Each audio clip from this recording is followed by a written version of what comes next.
Dog culture disparity number 14,572. Okay, did you ever notice, like, if a drunk driver kills somebody, they're going to say, you shouldn't be drinking and driving. And that makes sense. If somebody that's addicted to something like methamphetamines does a crime as they're trying to get more drugs, like burning a building down, stealing someone's car, uh, rape, murder, all the things that are associated with those type of drug addictions. A big part of the conversation will be we need to get these drugs away from these people. We need to get these people that are addicted to drugs help. Anything like that, like smoking. If someone has cancer from smoking, part of the conversation is smoking cigarettes. The conversation will not be, it's just bad smokers, man. It's just these bad smokers. They just didn't take a bunch of interventions to prevent their cancer. It's the same thing with, like, the alcohol. They're not going to say, well, these people can drink and drive. It's fine. It's just bad drivers. They just need to learn how to drink and drive. They just need to have a bunch of training on how to drink and drive. And it's the same thing with, like, a methamphetamine addiction or other heavy drug addiction. They're not going to say, oh, doing all these drugs is fine. You just need to learn how to operate in society while you're high on these drugs. So, what about with dog culture? What happens when a dog kills a kid? What happens when all of these nasty things happen with dogs? What do they say? They say, oh, you just need more training. Oh, it's just you need to get a different breeder. Oh, it's just the owner. The owner is the problem. The owner. It's bad owners. Okay, well, if owners are so bad, then why are you giving them dogs that need training? You've admitted that these humans are bad. According to dog culture, it's just the humans that are bad. Okay, well, then why are you giving them a dog? If dogs require all this care and attention and love that dog culture says dogs require, then why are you letting bad humans have them? Why are you pushing dogs on everybody? It, like with the addictions that I mentioned, you're not going to say, well, it's just a bad cigarette smoker. They didn't smoke the cigarette this way and smoke it on this day and smoke it while they had a kale smoothie, and then they wouldn't have got cancer. But with a dog attack, or all of the parasites and feces and barking that comes from dogs, that's what people do. They say, oh, it's just a bad owner. Yeah, the owner should have done this, and then everything would have been okay.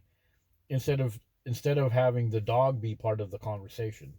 The presence of the dog accentuates all of these bad habits, the narcissism, the ignoring of all the negative externalities. The presence of the dog boosts that all to the surface and makes it worse.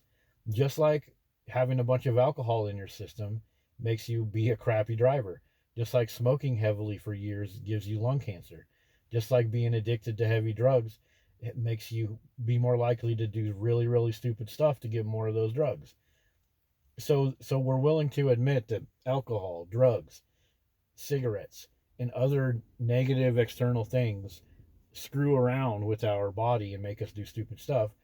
But when it comes to dogs, nah, we don't we don't talk about the dogs at all. So this whole conversation about, oh, it's the owners, it's just stupid on so many levels. And yeah, the owners do need to be part of the conversation.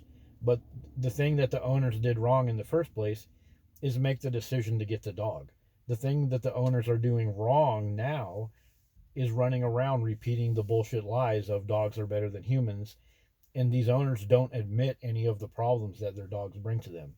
A owner that is in debt with a credit card for vet bills, a owner that has a house that stinks, a owner that has a kid that's been mauled, a owner that has bite marks, all up and down their arms, they won't admit that those are a problem.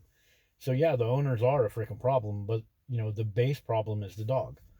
And it's the same way with an addiction.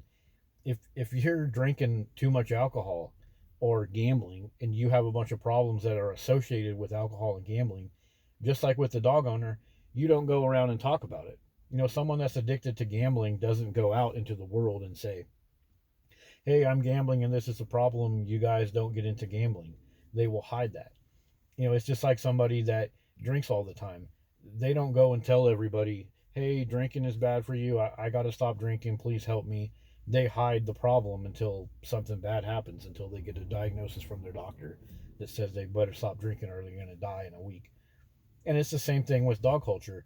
Dog owners, they don't go around and say, hey, look, man, this dog is causing me a lot of problems. There's a lot of negative externalities. Please consider this before you go get a dog.